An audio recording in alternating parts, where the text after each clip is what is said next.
E dia 6 de outubro, então domingo que vem, primeiro turno das eleições em todo o país. Vamos falar agora justamente dessa reta final das campanhas da eleição 2024. O nosso convidado agora é especialista em marketing político, Paulo Henrique Tenório. Prazer em tê-lo conosco, Paulo. Boa noite, Marcelo. Tudo bem? Vamos pegar esse gancho aí da ministra Carmen Lúcia, presidente do TSE, justamente essa campanha que está chamando muito a atenção aqui na cidade, em São Paulo, né, uma das maiores cidades da América, né, na América Latina, perde apenas para a cidade do México, né, em população. Como é que você avalia tudo isso aí que está acontecendo aqui em São Paulo? Bom, a gente está vivendo momentos jamais vistos, né, na história das eleições disputadas em São Paulo. Fruto, obviamente, ainda de um cenário de polarização que a gente vive, né, mas basicamente, né, com a entrada, né, desses que a gente chamava de outsider, né, mas são esses candidatos que não viviam, não vivem da política e estão entrando cada vez mais, né, no processo eleitoral, quebrando assim aquela rotina que a gente sempre via, estava acostumado a ver com os políticos tradicionais, com aquela velha política, né? Então, a entrada do Bolsonaro na eleição presidencial passada, a entrada do Pablo Marçal agora na eleição para a Prefeitura de São Paulo, de certa forma, interrompem esses ciclos que a gente estava acostumado a ver na disputa pela cadeira de prefeito de São Paulo, né? Sempre a esquerda contra, vamos pensar assim, né?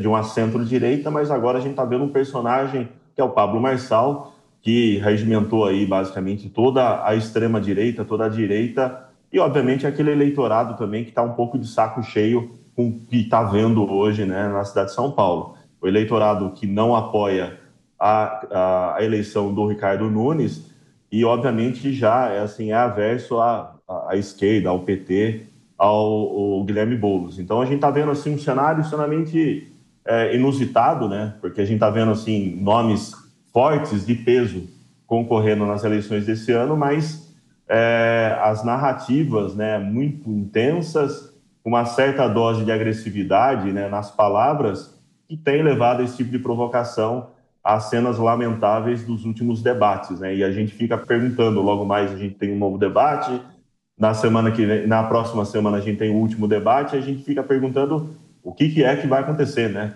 Porque até eu vi um comentário da Dora Kramer, né, ontem, afirmando que temos que parafusar cadeiras, trocar copos de vidro por copos de plásticos. Vamos chegar aonde com isso, né, Marcelo?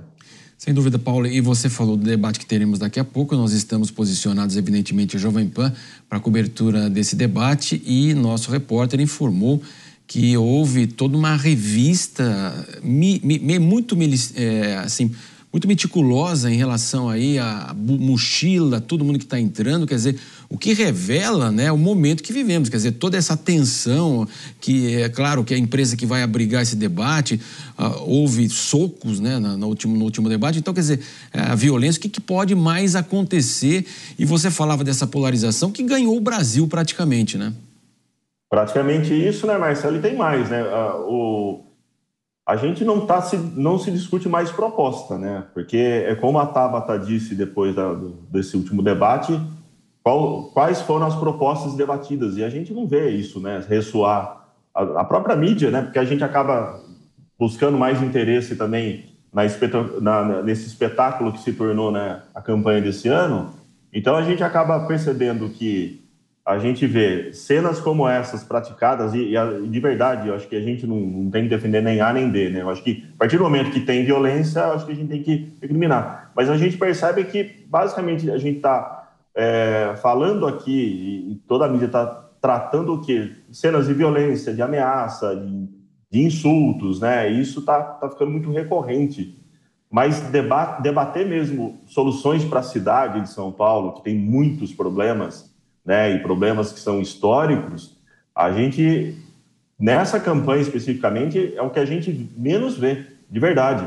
Então, assim, a gente vai chegar ao término da campanha no próximo sábado sem saber basicamente quais são as principais propostas dos candidatos, porque virou uma briga de torcida, né, organizada. E não adianta, né, com todo respeito, mas assim, quem é corintiano vai continuar torcendo pro Corinthians, não importa quem é o adversário, né? Então, assim, ele virou uma rinha de galo, né? Infelizmente, a gente chegou numa situação que é lamentável, porque não se vê debater proposta, não se vê debater concretamente assim os problemas e soluções para a cidade de São Paulo.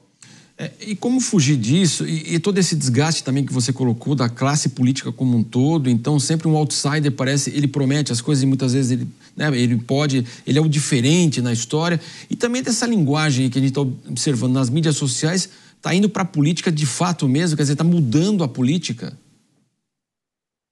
Está mudando e mudando rapidamente, né? A gente percebe isso pelos debates, pelo posicionamento que os partidos, né, os partidos mais novos, os partidos que estão buscando espaço também tentam imprimir nas suas candidaturas, e eu tenho acompanhado isso no processo eleitoral em todo o Brasil, tenho acompanhado os passos que os partidos têm dado com relação à criação de nomes de candidatos que entram nesse processo eleitoral, e essa é uma mudança que está afetando a política e está, vamos falar bem a verdade, né? Está colocando contra a parede a política tradicional.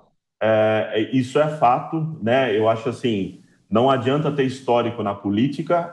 Hoje eu acho que se vier com um bom discurso, uma boa retórica, que é o caso do Pablo Marçal, que é realmente assim, uma figura, vamos falar em termos de marketing, é um candidato extraordinário, no sentido de apresentar, de saber se apresentar e se vender. Eu acho que isso está fazendo com que os políticos busquem essa renovação, mas é claro que não é uma coisa muito simples, né? Não é só dizer, não, agora eu vou me renovar e vou buscar algo novo.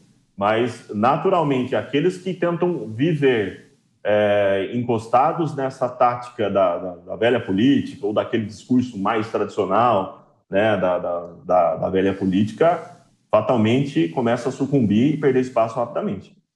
Exatamente, né? Inclusive nós sabemos que o eleitor, de fato, ele não grava aquele que ele votou, ele se informa.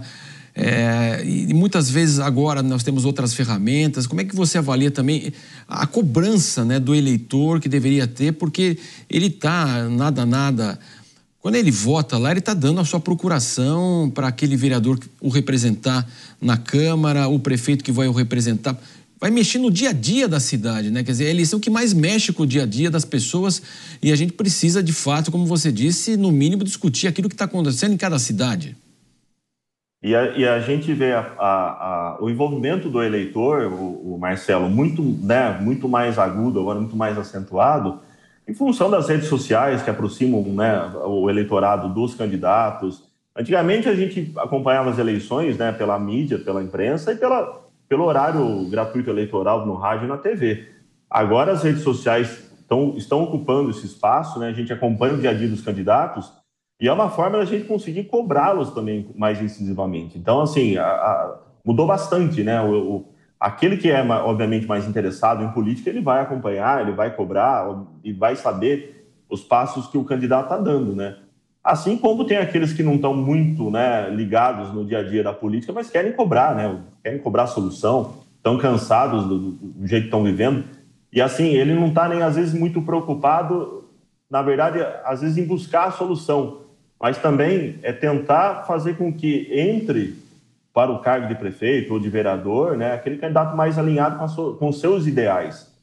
A gente também não pode se esquecer que a gente está brigando aí, né, nessa campanha eleitoral com ideais, né? Os ideais de esquerda, ideais de direita, enfim, e tem outros ideais aí permeados no meio da campanha eleitoral. Mas, certamente, assim, o embate agora se torna muito mais escancarado em função, obviamente, do acesso que a gente tem às redes sociais dos candidatos, e a cobrança, assim, é muito firme, muito incisiva. Então, certamente, o processo eleitoral, cada eleição que a gente tem vivido nessa última década, tem assim evoluído muito rapidamente, né? Tem acelerado essa mudança, essa transformação que a gente está vivendo para o mundo digital, né? Então as redes sociais estão muito mais presentes, a gente consegue conversar com o candidato no WhatsApp, ou com a equipe dele no WhatsApp, no Telegram, então fica tudo muito mais fácil, né? Especialista em marketing político, Paulo Henrique Tenório conversou conosco aí falando das eleições, reta final. Paulo, muito obrigado pela sua participação aqui na Jovem Pan. Obrigado, Marcelo. Um forte abraço, boa noite a todos.